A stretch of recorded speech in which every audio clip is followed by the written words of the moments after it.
Bagi kita semuanya, firman Tuhan untuk kita hari ini dari Amos pasal 1.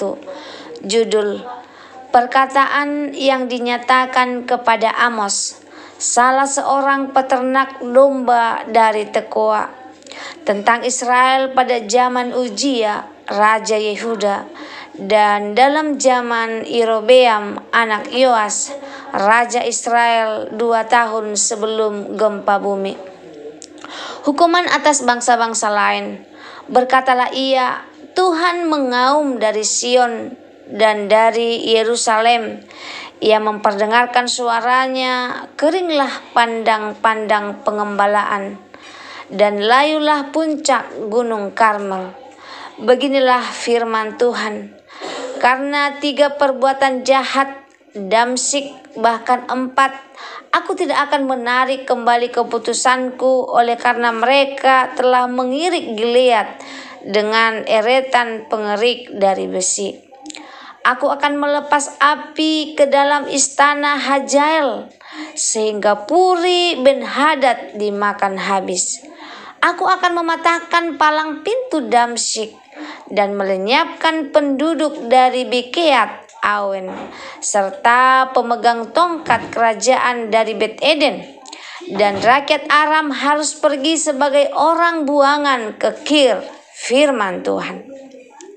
Beginilah firman Tuhan kepada 3 perbuatan jahat gajah, bahkan 4. Aku tidak akan menarik kembali keputusanku oleh karena mereka telah mengangkat ke dalam pembuangan suatu bangsa seluruhnya untuk diserahkan kepada Edom. Aku akan melepaskan api ke dalam tembok gajah sehingga purinya dimakan habis.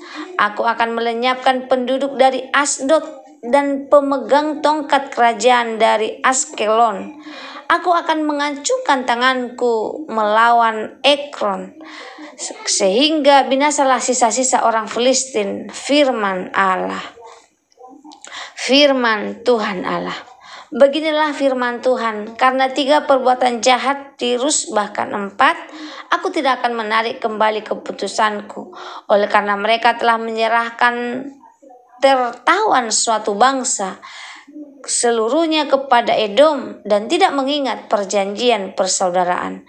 Aku akan melepas api ke dalam tembok Tirus sehingga purinya dimakan habis.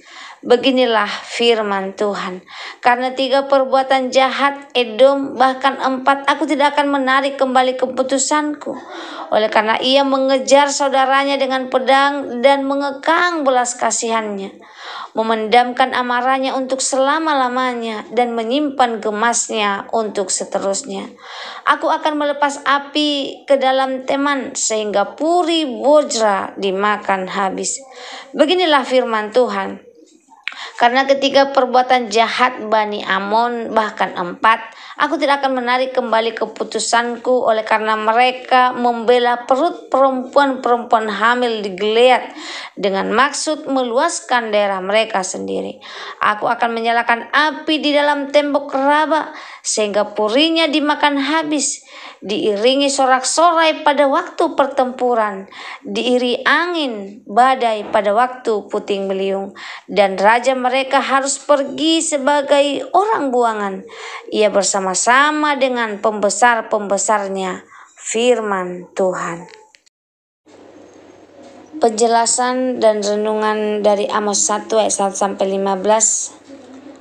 Amos adalah seorang peternak dari Tekoa di Yehuda atau selatan, tetapi Tuhan mengutusnya bernubuat kepada Israel atau utara.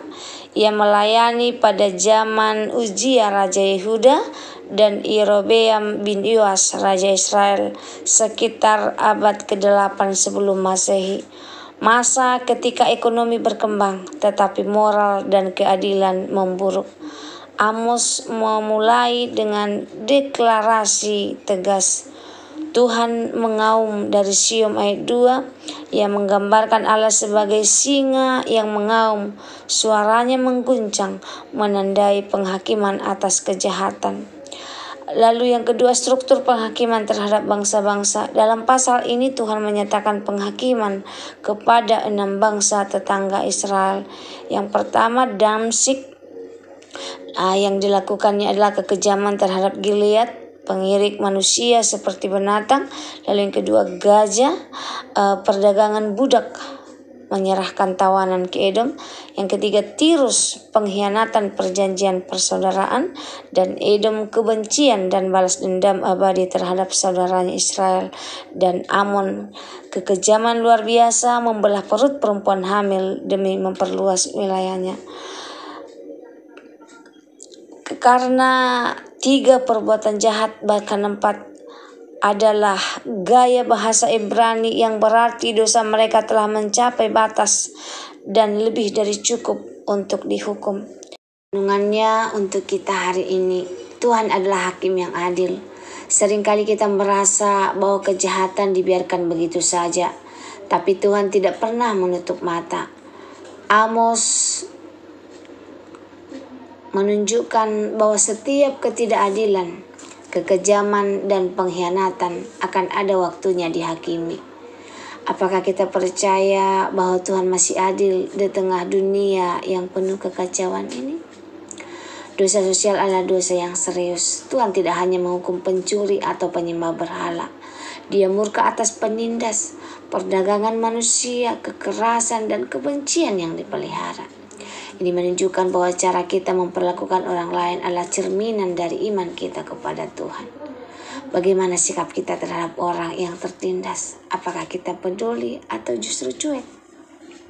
Kejahatan yang dibiarkan akan mendatangkan murka Tuhan. Setiap bangsa di Amos tidak dihukum karena satu kali dosa, tetapi karena berulang-ulang dan tidak bertobat. Apakah ada dosa dalam hidup kita yang terus kita ulang, padahal kita tahu itu tidak benar? Amos menjadi suara di tengah kebisuan. Amos bukan nabi profesional, hanya seorang gembala, tapi dia taat dan bersuara. Apakah kita bersedia menjadi suara kebenaran? Walau bukan siapa-siapa, kadang Tuhan memakai orang biasa untuk menyampaikan pesan luar biasa. Semoga firman Tuhan hari ini menjadi berkat bagi kita. Terima kasih. Tuhan Yesus memberkati. Shalom.